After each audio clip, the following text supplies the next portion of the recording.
Hello friend, हैचटैग electrical MCQ में आपका फिर से स्वागत है। पिछले वीडियो की तरह मैं इस वीडियो में लाया हूँ 20 मोस्ट इम्पॉर्टेंट इलेक्ट्रिकल एमसीक्यू जो कि आने वाले सभी एग्ज़ाम के लिए महत्वपूर्ण होंगे। दोस्तों, मैं इस चैनल पर इलेक्ट्रिकल प्रैक्टिस सेट, इलेक्ट्रिकल से रिलेटेड ट्रिक, इलेक्ट्रिकल से रिलेटेड वैकेंसी का नोटिफिकेशन अपलोड करता रहता हूँ। तो आप अगर चाहते हैं कि ये सभी चीज़ों का नोटिफिकेशन एक ही चैनल के माध्यम से आप तक सबसे पहले पहुंचे, तो आप इस चैनल को जल्दी से सब्सक्राइब कर लीजिए और बेल आइकन को प्रेस कर दीजिए ताकि आने वाले सभी वीडियो का नोटिफिकेशन आप तक सबसे पहले पहुंच जाए। दोस्तों, आपको किसी भी एग्ज़ाम को क्रैक करने के लिए दो बातों का ध्यान में रखना बहुत ज़रूरी है।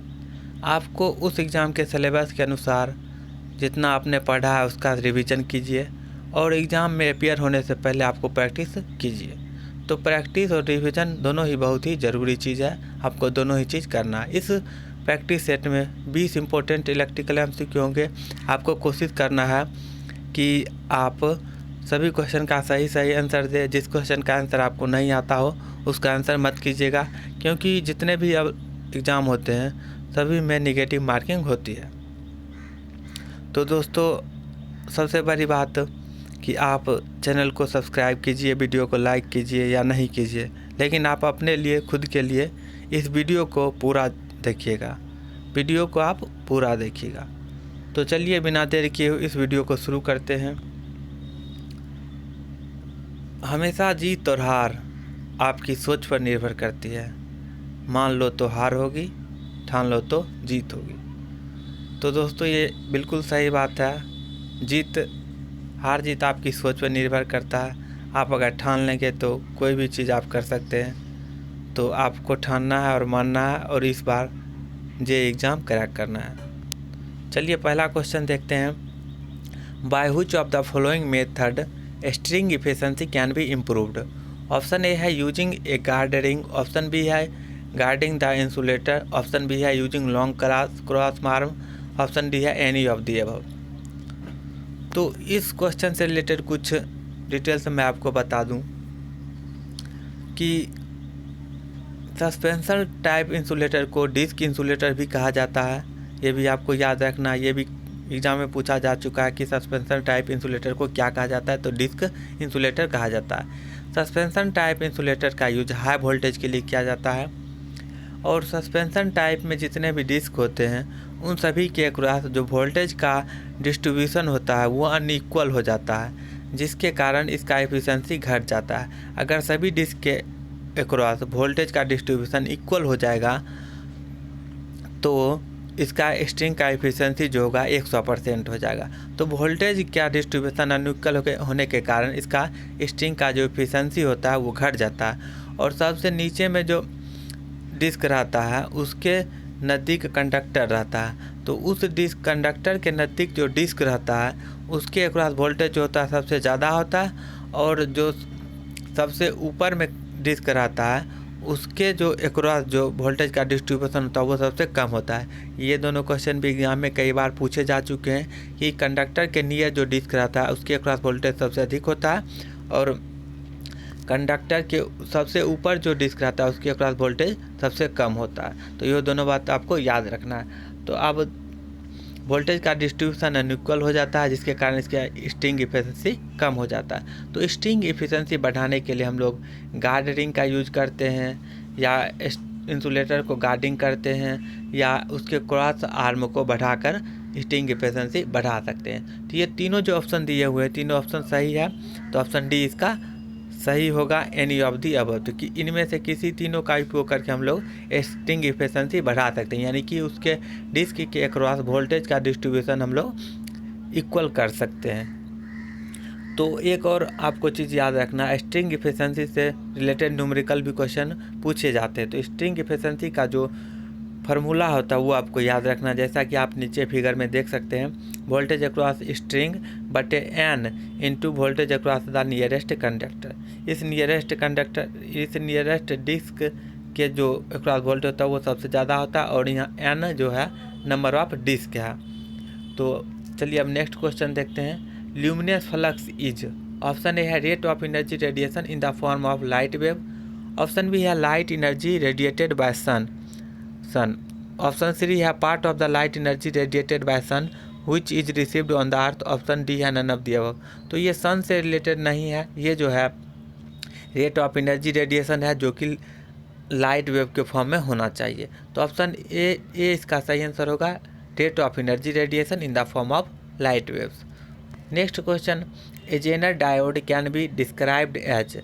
ऑप्शन ए है रेक्टिफायर डायोड, ऑप्शन बी है a device with constant voltage, option C है a device with constant current, option D है a device that work in forward region. तो जेनर डायोड जो होता है वो हमेशा रिवर्स बायस कंडीशन में वर्क करता है। ये क्वेश्चन आपको याद रखना है। ये जो होता है हमेशा रिवर्स बायस कंडीशन में वर्क करता है और ये जो है एक वोल्टेज रेगुलेटर या वोल्टेज कांस्टेंट वोल्टेज सोर्स की तरह बिहेव करता है। जब आप इसका VI कैरेक्टरिस्टिक देखेंगे तो उसमें ये ब्रेक डाउन वोल्टेज पर एक कांस्टेंट वोल्टेज सोर्स की तरह बिहेव करता है। तो इसका जो सही आंसर होगा ऑप्शन बी होगा, ए device with constant voltage. Next question, the sine wave has frequency of 50 hertz, it's angular frequency is dash radian पर सेकेंड। दोस्तों आपको एंगुलर फ्रीक्वेंसी का यूनिट भी याद होना चाहिए। ये भी क्वेश्चन में पूछा जाता है कि एंगुलर फ्रीक्वेंसी का यूनिट क्या होता है। तो इसका जो यूनिट होता है रेडियन पर सेकेंड होता है। तो एक फार्मूला होता है omega equal to 2 pi F. यहाँ पे ओमेगा जो होता है एंगुलर फ्रीक्वेंसी होता है, तो omega equal to 2 pi F. तो 2 पाई एफ का वैल्यू दिया है 50 यानी 100 पाई हो जाएगा। तो ऑप्शन बी इसका सही आंसर होगा। दोस्तों आपसे अनुरोध है कि आप वीडियो को पूरा देखिएगा, आप चैनल को लाइक कीजिए, सब्सक्राइब कीजिए, लाइक कीजिए। वीडियो को उससे कोई मतलब नहीं है, लेकिन आप अपने लिए इस वीडियो को ज़रूर पूरा देखिएगा और लास्ट में आप अपना सुझाव और आप अपना कमेंट और आप अपना स्कोर, आपने कितना क्वेश्चन सही किया कमेंट बॉक्स में ज़रूर लिखिएगा। Next question, the short circuit in any winding of the transformer is result of. Option A है इम्पल्स वोल्टेज, ऑप्शन बी है इंसुलेशन फेल्योर, ऑप्शन सी है मैकेनिकल वाइब्रेशन, ऑप्शन डी है magnetic force, option D है loose connection. तो short circuit कब होता है? Short circuit उस कंडीशन में होता है जब दो कंडक्टर के बीच अगर उसका इंसुलेशन जो है वो घट जाए या इंसुलेशन फेल्योर हो जाएगा, तभी वो शॉर्ट सर्किट हो सकता है। तो ये सिंपल सा क्वेश्चन है कि दो वाइंडिंग कब शॉर्ट सर्किट हो गए, तो उसके बीच जो इंसुलेटिंग मटेरियल है या मीडियम है वो अगर फेल्योर हो जाए तो शॉर्ट सर्किट हो जाएगा। तो ऑप्शन बी इसका सही आंसर होगा। Next question, a semi conductor has temperature coefficient of resistance. Option A है पॉजिटिव, ऑप्शन बी है 0, ऑप्शन सी है निगेटिव, ऑप्शन डी है नन ऑफ दी अबव।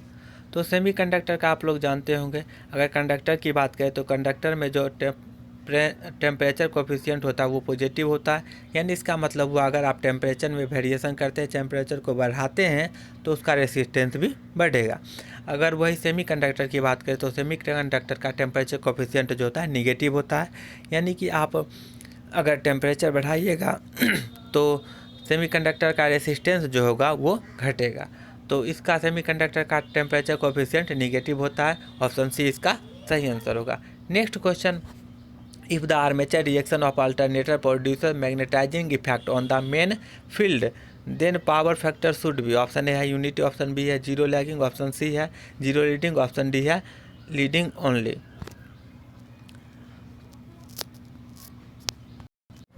इस क्वेश्चन का जवाब देने के लिए आपको सिर्फ एक चीज़ याद रखना है कि अल्टरनेटर जो होता है अगर अल्टरनेटर मैग्नेटाइजिंग की बात करें तो मैग्नेटाइजिंग इफेक्ट तब होता है जब वो लीडिंग कंडीशन में होता है, यानी लीडिंग पावर फैक्टर पर वर्क करता है।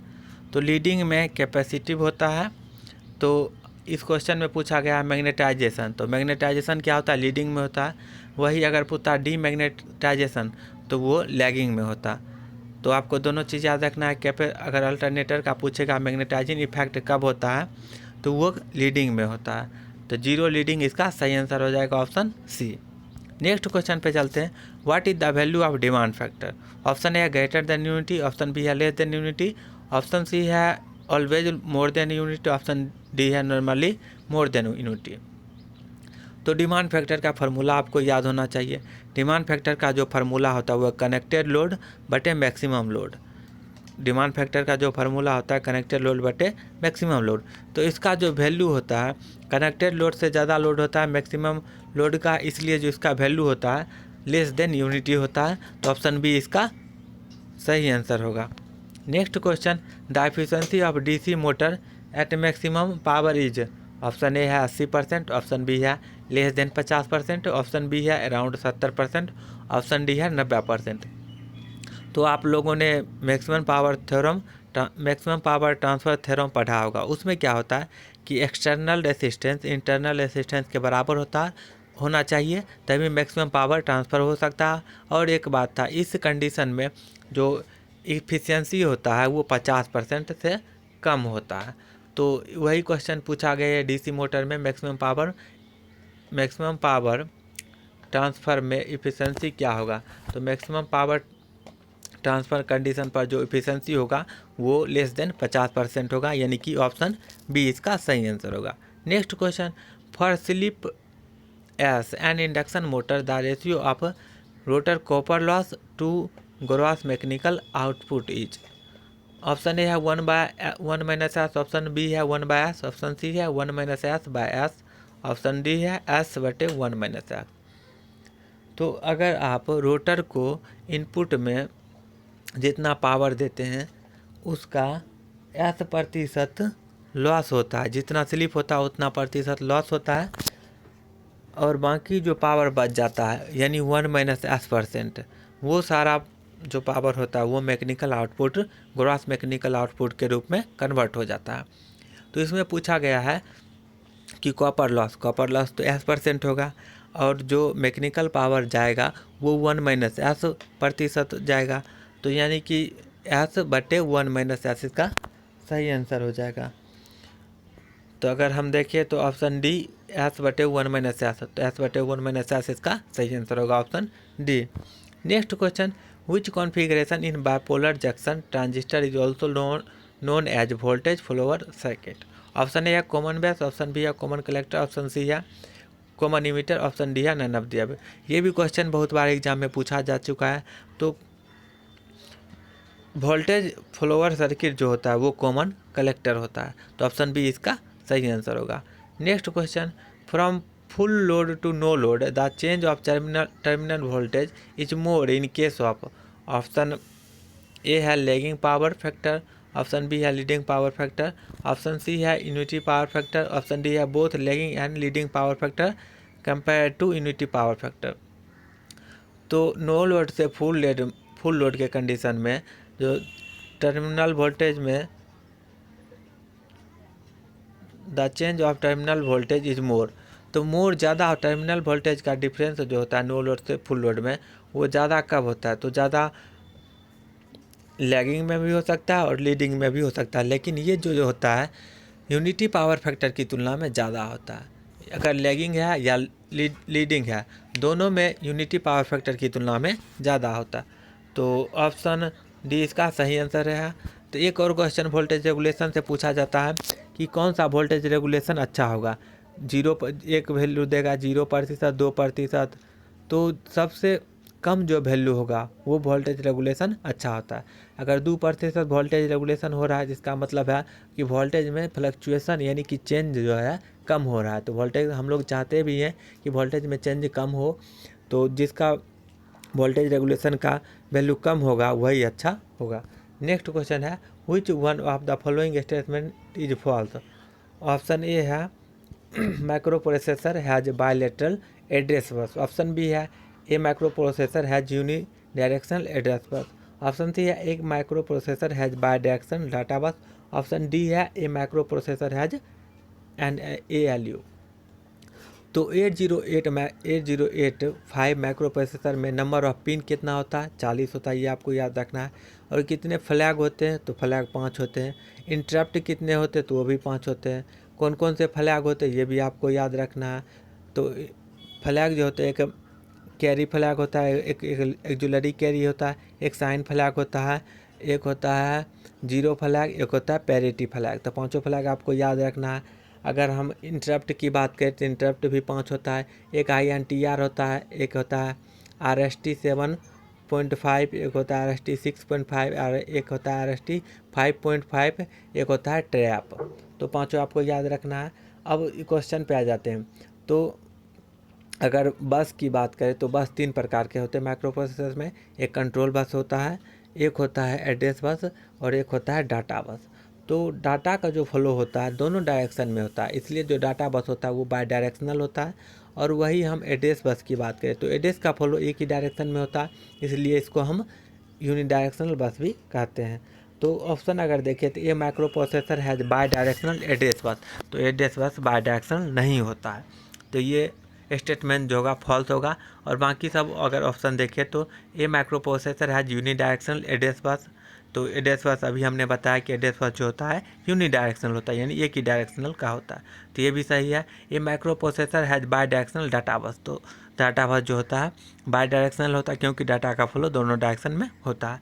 एक माइक्रो प्रोसेसर हैज ALU, तो माइक्रो प्रोसेसर के साथ एक ALU होता है यानी अर्थमेटिक एंड लॉजिक यूनिट, तो ये भी सही है, यानी ऑप्शन ए इसका सही आंसर होगा। Next question, which of the following gives material in order decreasing value of permeability. Option A है परमाएलॉय, ऑप्शन ए बी है उसी में है nickel air and water, option B है cobalt nickel aluminium iron, option C है pure iron silicon iron aluminium bismuth, option D है silver copper aluminium iron.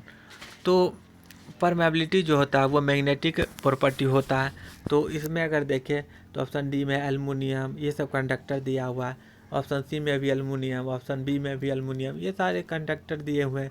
तो अगर ऑप्शन ए देखें निकेल परमेलॉय एयर वाटर, तो यही इसका सही आंसर लग भी रहा है, तो ऑप्शन इसका ए सही आंसर होगा। यानी कि घटते क्रम में परमेबिलिटी जो है सबसे ज़्यादा होता है परमेलॉय का, फिर निकेल का, फिर एयर का, फिर वाटर का, तो ऑप्शन ए इसका सही आंसर होगा। Next question, the lagging of flux density behind the applied magnetising force is known as, option A है परमियंस, ऑप्शन बी है फ्लक्स, ऑप्शन सी है हिस्टेसिस, ऑप्शन डी है ऑल ऑफ द अबव। तो आप देख सकते हैं फिगर में मैग्नेटाइजिंग फोर्स और फ्लक्स डेंसिटी का ग्राफ है, तो इसके बीच जो ग्राफ होता है उसको हम लोग कहते हैं हिस्टेसिस। तो आप इस ग्राफ में देख सकते हैं इस ग्राफ का लूप का एरिया जिसका ज़्यादा होगा उसका हिस्टेसिस लॉस भी ज़्यादा होगा, तो ये भी क्वेश्चन पूछा जाता है। जिस ग्राफ का एरिया जो होगा ज़्यादा होगा उसका हिस्टेसिस लूप भी एरिया ज़्यादा होगा, इसका हिस्टेसिस लॉस भी ज़्यादा होगा।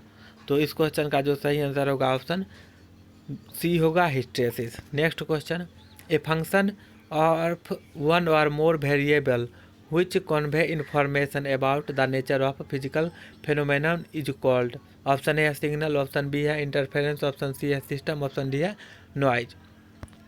तो सिग्नल का डिफिनीशन क्या होता है ये सबसे पहले हम लोग जानते हैं।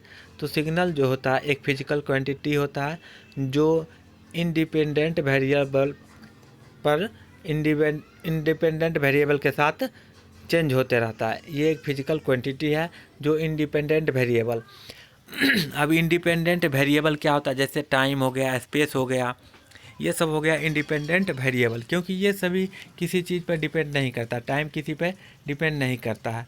तो एक फंक्शन जो कि एक फिजिकल क्वांटिटी जो कि किसी इंडिपेंडेंट के साथ बदलता रहता है उसको हम लोग सिग्नल कहते हैं।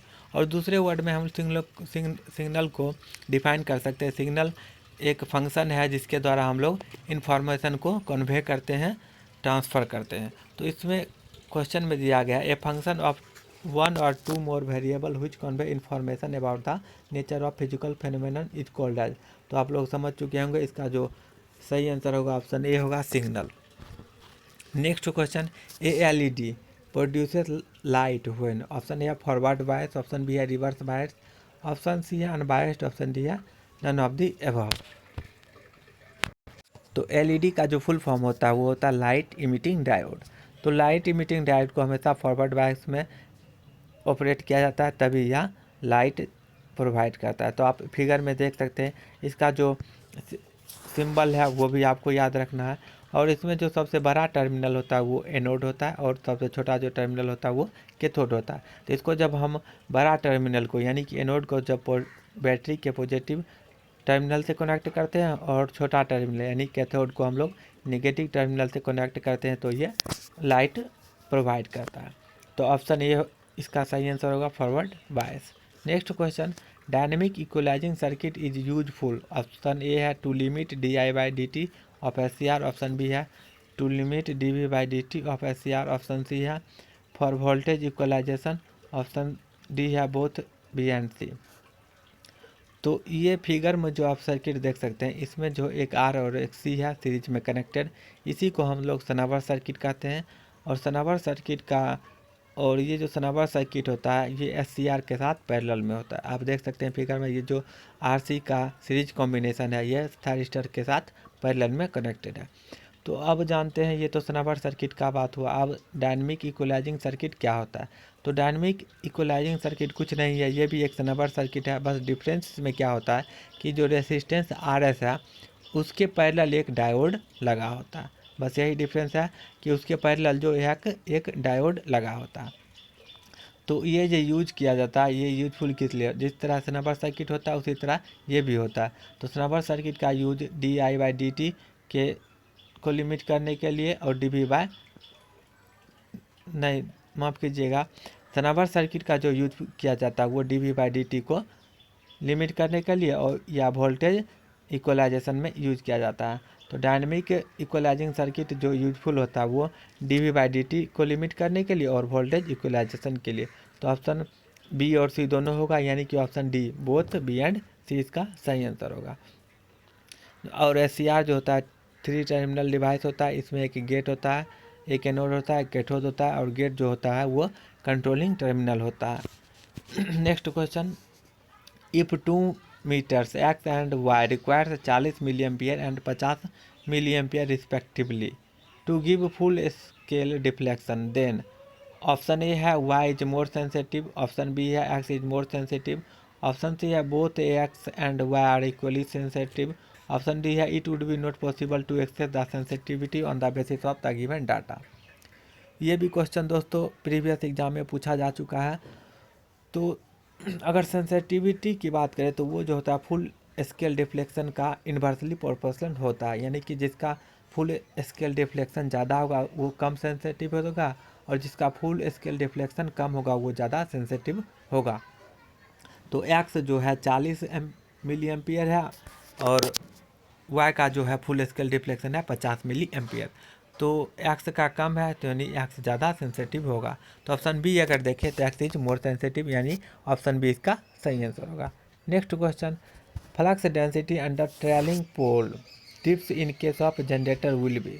ऑप्शन ए है इंक्रीजेज, ऑप्शन बी है डिक्रीजेज, ऑप्शन सी है आइदर इंक्रीज और आइदर डिक्रीज, ऑप्शन डी है नन ऑफ दी अबव।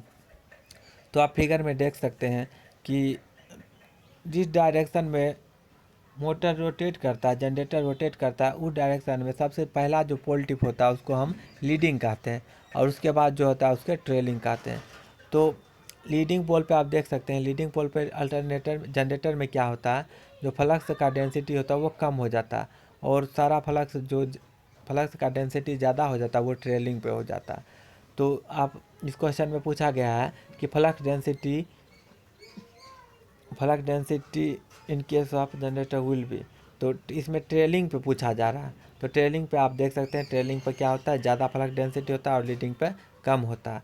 यही अगर आपको मोटर में पूछता, ये जनरेटर में था, तो इसका जस्ट उल्टा हो जाएगा मोटर में। मोटर में क्या होगा, लीडिंग पे फ्लक्स डेंसिटी मोर हो जाएगा और ट्रेलिंग पे फ्लक्स डेंसिटी कम हो गया। तो अल्टरनेट जनरेटर में पूछा गया है और पूछा गया है ट्रेलिंग पे, तो ट्रेलिंग पे फ्लक्स डेंसिटी इंक्रीजेज होता है, यानी कि ऑप्शन ए इसका सही आंसर होगा। नेक्स्ट क्वेश्चन है, transmission line are transposed to reduce, option A Ferranti effect, option B है स्किन इफेक्ट, ऑप्शन सी है प्रॉक्सिमिटी इफेक्ट, ऑप्शन डी है interference with neighbouring communication line. तो ट्रांसपोजिशन जो होता है क्या होता है ये जान लेते हैं पहले। ट्रांसपोजिशन जो होता है वो ट्रांसमिशन लाइन के कंडक्टर का पोजीशन चेंज किया जाता है एक पार्टिकुलर इंटरवल के बाद। तो इससे क्या फ़ायदा होता है, इससे फ़ायदा जो होता है इंटरफेरेंस जो होता है किसी कम्युनिकेशन लाइन के साथ जो होता है वो रिड्यूस हो जाता है। तो ट्रांसमिशन लाइन को ट्रांसपोज क्यों किया जाता है, तो transpose interference with two reduce interference with neighbouring communication line. तो इंटरफेरेंस को कम करने के लिए हम लोग ट्रांसपोज कर देते हैं। ट्रांसपोज यानी कि पोजीशन जो होता है तीनों कंडक्टर का चेंज कर दिया जाता है कि एक सर्टेन इंटरवल के बाद। नेक्स्ट क्वेश्चन देखते हैं। For symmetrical wave form average value of one full cycle is, option A है 2, ऑप्शन बी है 1.2, ऑप्शन सी है 3.2, ऑप्शन डी है 0।